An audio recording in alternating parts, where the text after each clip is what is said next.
Bismillahirrahmanirrahim. Assalamualaikum warahmatullahi wabarakatuh. Bismillahi walhamdulillah wassalatu wassalamu ala rasulillah wa ala alihi wa sahbihi wa mawala. Qala rabbi shrah li sadri wa yassir li amri wa hlul 'uqdatam min lisani yafqahu qawli. Amma ba'du. Sahabat-sahabat pemirsa YouTube yang saya hormati, kali ini saya akan menyampaikan 12 amalan sunnah pada malam atau hari Asyura, yaitu tanggal 10 dari bulan Muharram. Namun sebelum saya melanjutkan untuk membahas 12 amalan ini yang harus kita lakukan di tanggal 10 bulan Muharram, bagi sahabat-sahabat pemirsa yang belum mensubscribe channel saya, mohon dukungannya untuk mensubscribe dan jangan lupa untuk membunyikan lonceng. Baik sahabat-sahabat pemirsa YouTube, mari kita mulai pembahasan kita mengenai tentang 12 amalan di bulan Muharram, tepatnya pada tanggal 10 bulan Muharram atau bulan Syura.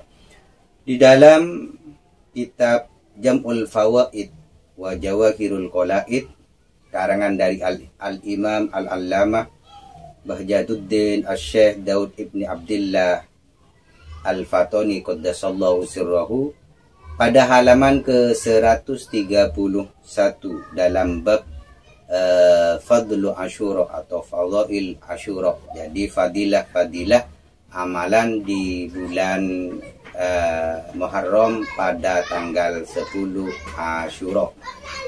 Ada 12 amalan yang sangat masyhur, dan di kitab itu dijelaskan yang harus kita lakukan ketika tanggal 10 bulan Muharram atau pada hari Asyura.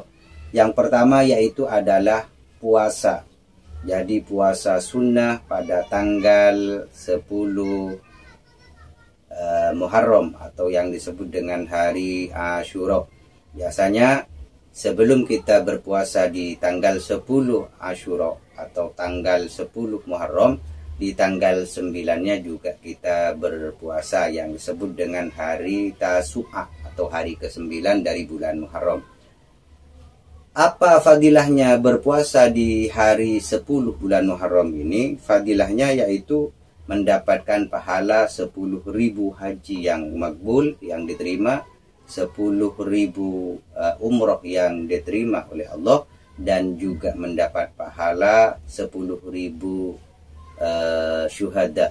Jadi jikalau kita bisa berpuasa, maka berpuasalah di tanggal 10 di bulan Muharram ini. Kemudian yang kedua yaitu sebaiknya kita melakukan sholat.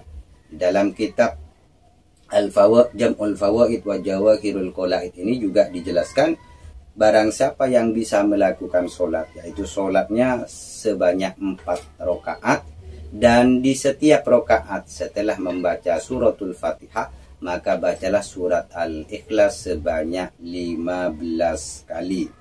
Jadi ketika membaca Al-Ikhlas sebanyak 15 kali, maka seperti sholat biasa, yaitu ruku, kemudian i'tidal, ya seperti sholat biasanya. Kemudian apa fadilahnya orang yang sholat di malam hari Asyura ini? Fadilahnya yaitu mendapatkan pengampunan dari Allah sebanyak 50 tahun.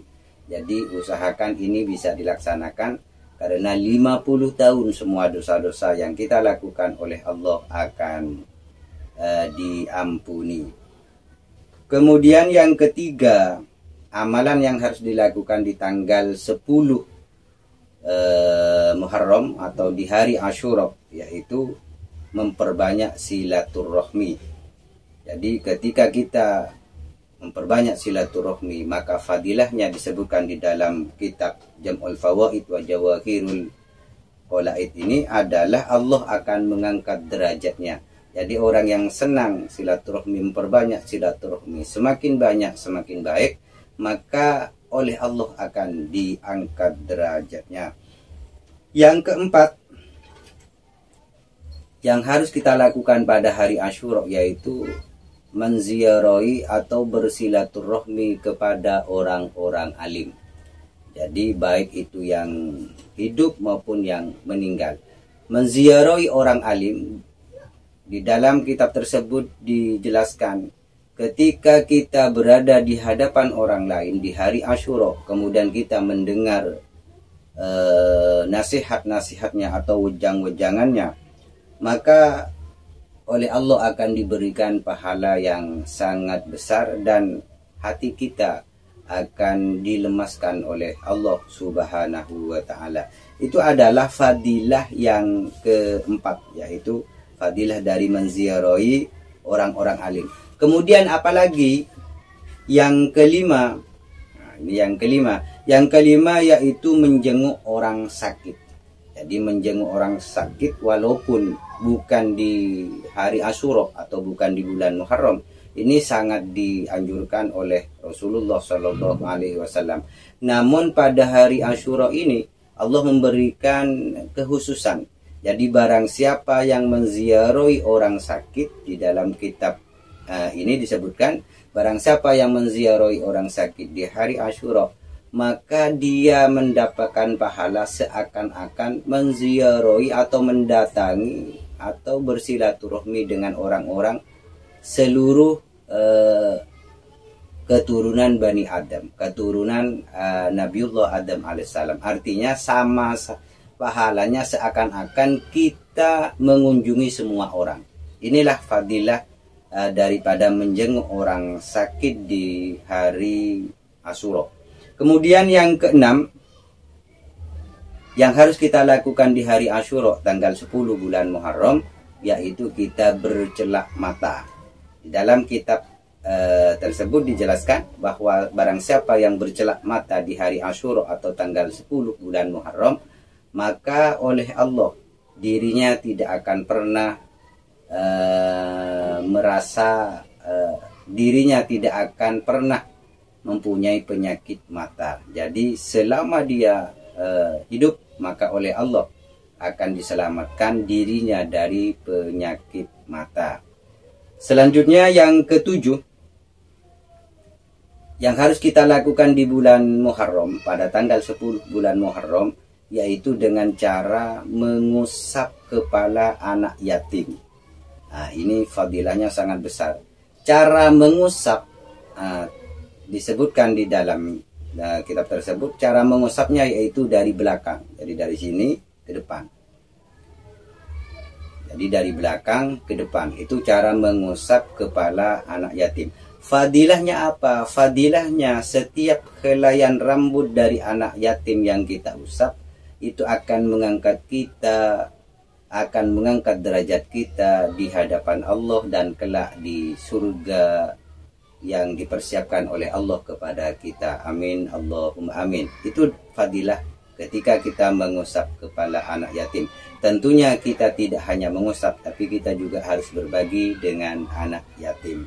Selanjutnya yang ke-8, yang harus kita lakukan pada tanggal 10 bulan Muharram atau Asyura, yaitu bersedekah. Jadi bersedekah ini sangat dianjurkan di manapun dan kapanpun. Namun pada hari Asyura ini Allah memberikan kekhususan. Jadi barang siapa yang bersedekah di hari Asyura, maka dia seakan-akan bersedekah selama setahun.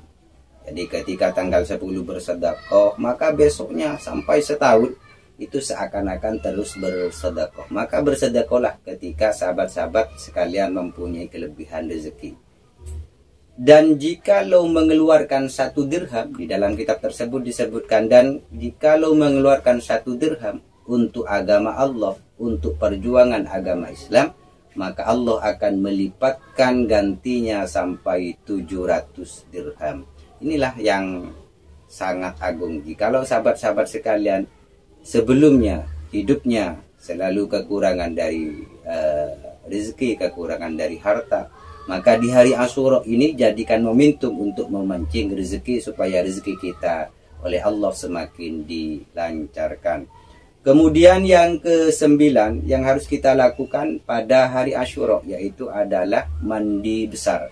Jadi mandi besar ini bukan berarti kita mensucikan diri dari jinabah, tapi kita mandi niat untuk menghormati hari Asyura dengan niat, ya Allah saya mandi hari Asyura, dengan tata cara sama dengan kita mandi besar.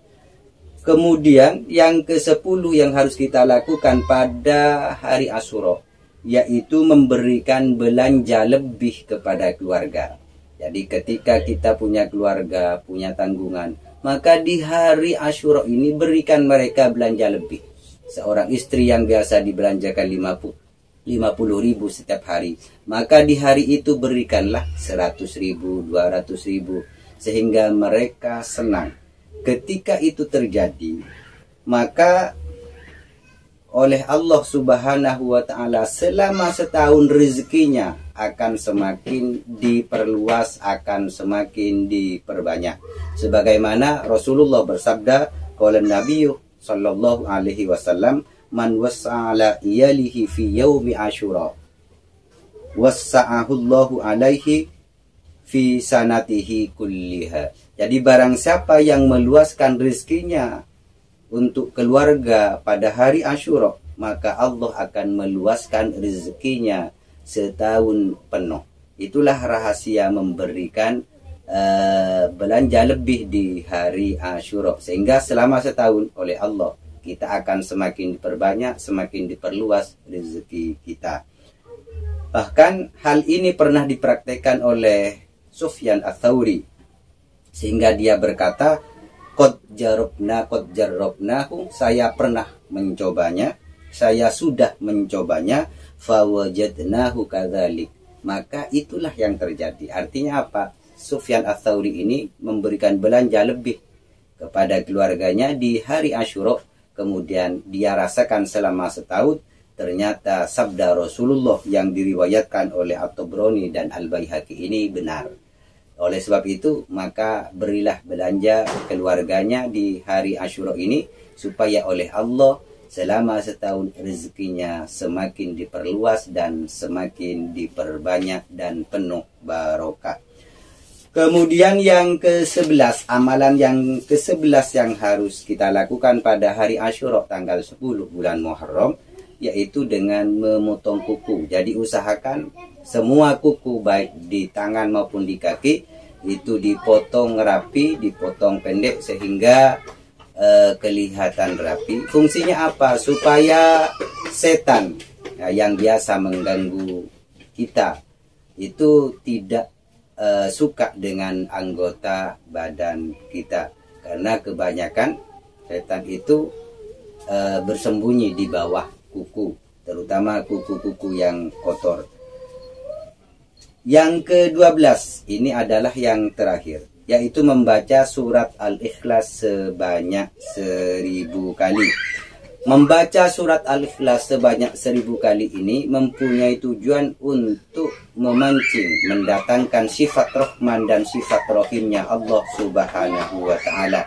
Jikalau sifat Rahman Rahimnya Allah sudah didapatkan oleh kita, Allah melihat kita dengan sifat Rahman Rahimnya, maka oleh Allah kita selamanya tidak akan pernah disiksa oleh Allah Subhanahu wa Ta'ala. Itulah keterangan yang ada di dalam kitab Jam'ul Fawaid. Oleh sebab itu, maka lakukan semua yang sudah saya sampaikan tadi. Selain dari itu, ada amalan di siang hari yang harus kita lakukan, yaitu dengan membaca Hasbunallah wa ni'mal maula wa ni'man nasir sebanyak 70 kali. Kemudian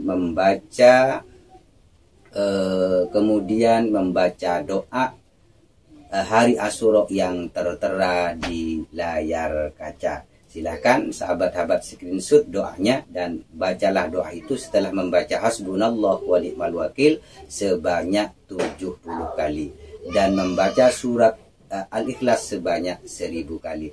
Jikalau fadilah dari yang surat Al-Ikhlas dan Hasbunallah wa ni'mal wakil berikut doanya ini, disebutkan tidak akan pernah bisa melakukan ini jikalau sahabat-sahabat sekalian ditakdirkan akan meninggal di tahun ini. Jadi artinya apa? Jikalau sahabat-sahabat bisa melakukan membaca surat Al-Ikhlas 1000 kali, membaca hasbunallah wa ni'mal wakil ni'mal maula wa ni'man nasir sebanyak 70 kali, kemudian membaca doa Asyura yang tertera di layar kaca, maka berarti sahabat-sahabat sekalian tidak ditakdirkan untuk meninggal di tahun ini. Itulah penjelasan yang ada di dalam kitab Jam'ul Fawaid wa Jawahirul Qalaid karangan dari Al-Imam Al-Allamah Bahjatuddin Asy-Syaikh Daud Ibni Abdillah Al-Fatoni. Semoga kita mendapatkan pertolongan dari Allah Subhanahu wa taala dan bisa melakukan 12 amalan ini dengan sempurna sehingga kedepannya kita semakin baik. Sahabat-sahabat pemirsa yang saya hormati, inilah yang bisa saya sampaikan. Mohon maaf apabila ada silap kata. Wal afu minkum. Wassalamualaikum warahmatullahi wabarakatuh.